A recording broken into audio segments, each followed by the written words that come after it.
Hello, everybody, and welcome to Die Hard NYY's first podcast slash YouTube show slash info about the Yankees slash Q&A slash mail day.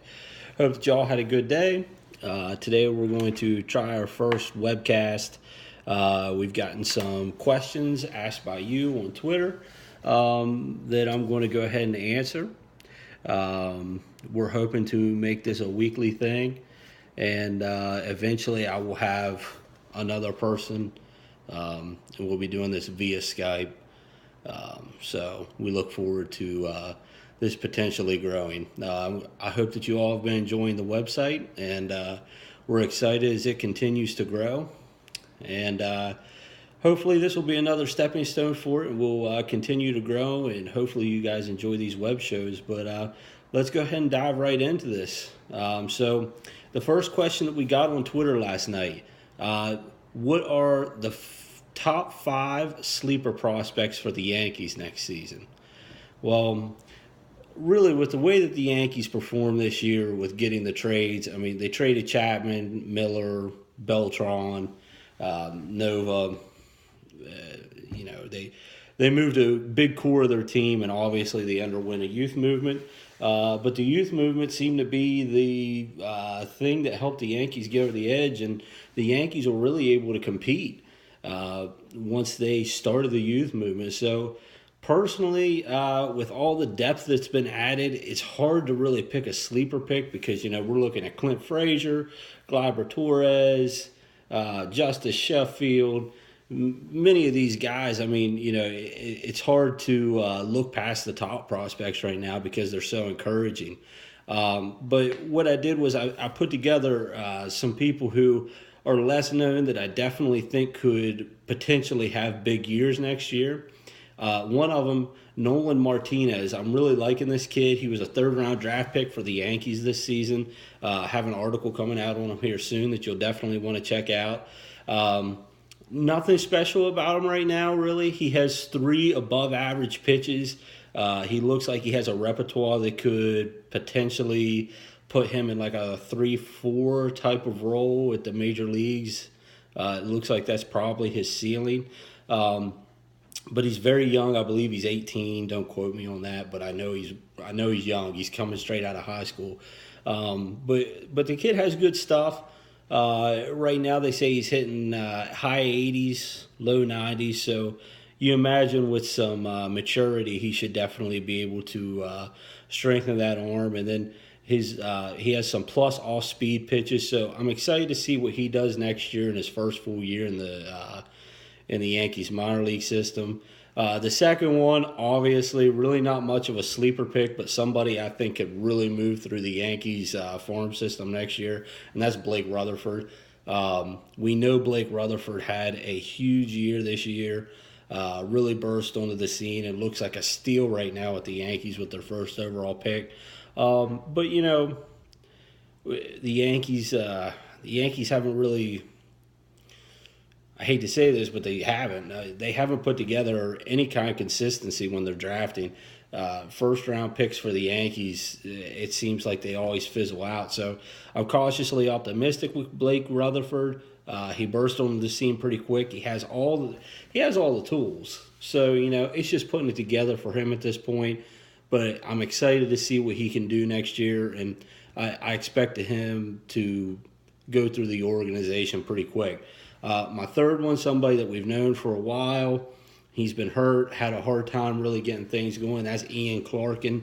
Lefty, drafted him 2014. Not completely sure, but I believe 2014. He lefty, good stuff, has a good fastball, nice breaking stuff. Struggled to stay healthy. If he can stay healthy next year, I think he could have a very good season. I look forward to seeing what he could do with an entire season in the minors next year. In the limited time that he has had, he's performed pretty well at times. He's been somewhat of a mystery, though, so I would look for him next year to potentially break out of this and put together a solid year. My fourth one, lesser-known player, came over in the Ivan Nova trade, believe it or not. Was one of the players to be named later, but it's Tito Polo. Outfielder, he's got a lot of tools. Batted 289 this year in single A ball. He has some pop. I think he hit 16 home runs. Plays good defense. Young guy. This is a guy who, honestly, for Ivan Nova, it was a good deal for the Yankees. Polo really has some potential down the minors, and then obviously they got some throw-ins with him as well. But I do think next year he could possibly put things together. If he could put together another 289 with pop, but be able to do it and be promoted in the same time, I think he could definitely have a huge year for the year next Yankees. So looking forward to see what he can put together next year in the minor league system. And then I was going to say James Caprillion, but that's really not a sleeper pick because everybody knows if he's healthy, he's going to dominate. If he can come back to form, it's not much of a sleeper pick. So I'm going to go ahead. I'm going to say Luis Torrens. He hasn't really lived up to his hype yet down in the minors. He's another one of the Yankee catching, one of the people involved in their saga of what seems like never-ending great catcher prospects. So I do expect him to start to turn it around. He's still a young guy. He struggled over 2.5 seasons now.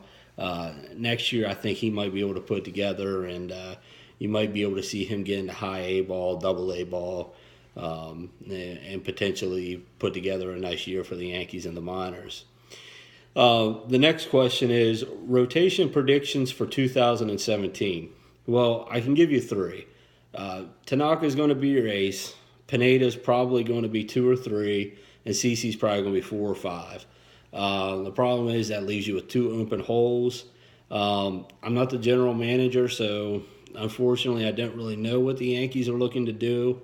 But if we're going to go ahead and speculate this from what the Yankees do have right now in their farm system, they could potentially tell Adam Warren to come to camp next year and be prepared to compete for a starting shot.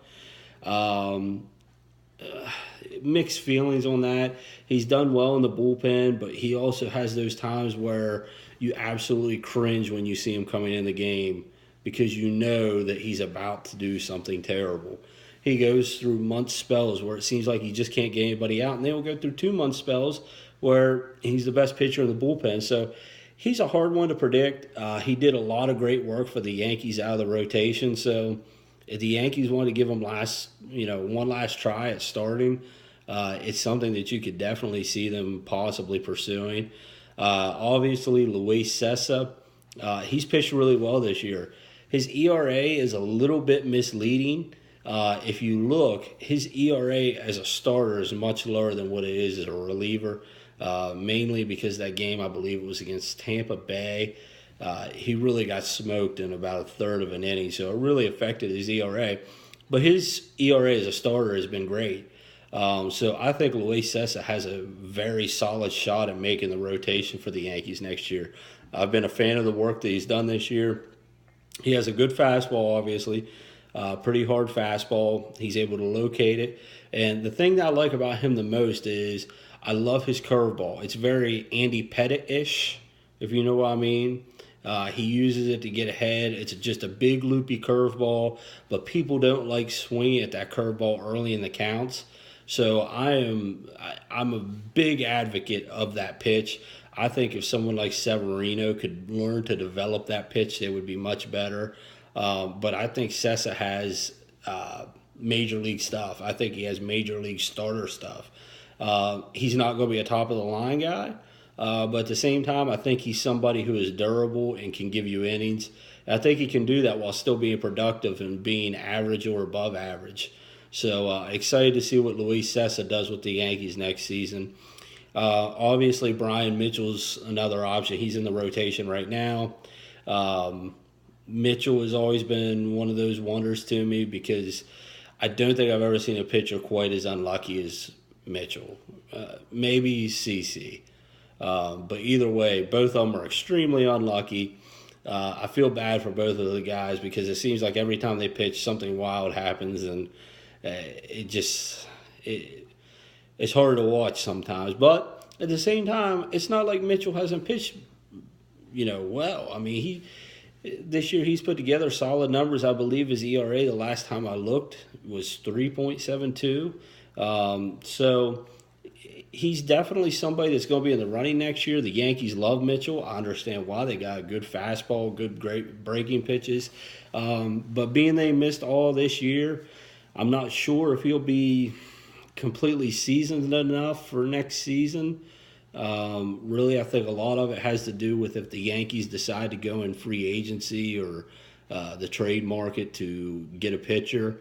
Um, I'd have to say that as far as free agency, I don't see them pursuing anybody via free agency, especially in the starting rotation.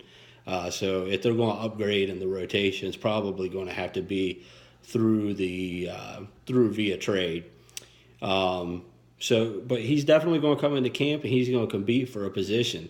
The other one, obviously, Luis Severino. Definitely wasn't what we were looking for from him this season, but he showed glimpses in the bullpen of being absolutely brilliant. So it looks like the Yankees can at least hang their hats on the fact that if Severino doesn't pan out as a starter, he should be able to pan out great as a reliever. He has great reliever stuff, the hard fastball and the slider. Bullpen, you only need two really good pitches. Severino has them. The problem is he doesn't have anything more than those pitchers right now, and he struggles with control as a starter. Not so much with walking people, but with leaving pitches over the heart of the plate and up in the zone. So I think that Luis Severino is somebody that will definitely get a shot at the rotation.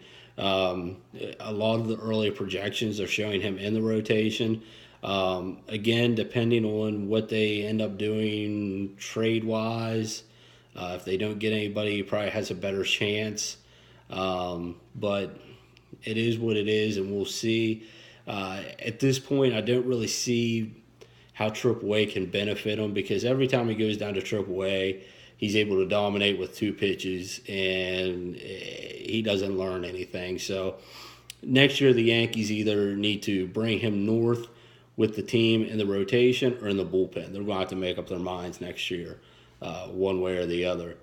But I do maintain that I think Severino can be a starting pitcher. He definitely profiles better out of the bullpen right now. But if he works in the offseason with getting his off-speed stuff together, he could definitely fit in with the Yankee rotation. And then lastly, Jordan Montgomery could be somebody that you could see. He's not on the 40-man roster, obviously, because he's not Rule 5 yet, so no sense in putting him on the 40-man. I think he'll probably get a look. Unfortunately, unless he really does something spectacular, I don't see him getting much of a shot. I think that the Yankees would rather go with a Chad Green or a Luis Sessa, Brian Mitchell, Adam Warren, Luis Severino, etc. But if he were to come into camp and get a shot and really do well, you never know. Spring training's a crazy time of year. Dellin Betances won his spot in spring training whenever he was able to strike out Jose Bautista and Edwin Encarnacion in that bases loaded mess that they brought him into in spring training that year. That's where he won his spot. And a lot of people weren't expecting him to win a spot out of camp. So anything's possible, but I do think Jordan Montgomery will at least get a chance next year. And Chad Green, he'll obviously get a chance. Personally, I don't think Chad Green's a starter. I think he profiles much better out of the bullpen. I hope he proves me wrong, but I do think that he probably is more of a bullpen pitcher. So I will say that probably between Chad Green and Luis Severino, you'll at least see one of them in the bullpen next year, if not both of them. But if I were to make a prediction for next season, I'm going to say that the Yankees go with Tanaka, Pineda, someone they trade for, Luis Sessa, and CC. So that gives you, it gives you 5. So I think that's probably what they're going to go with. I think they'll probably go after someone like a Hector Santiago or somebody to try and be a veteran who has some success in the majors at some point, but they don't want to pay for anybody. So someone like a Hector Santiago would probably make sense. But we'll see. If not, they could go the route that honestly I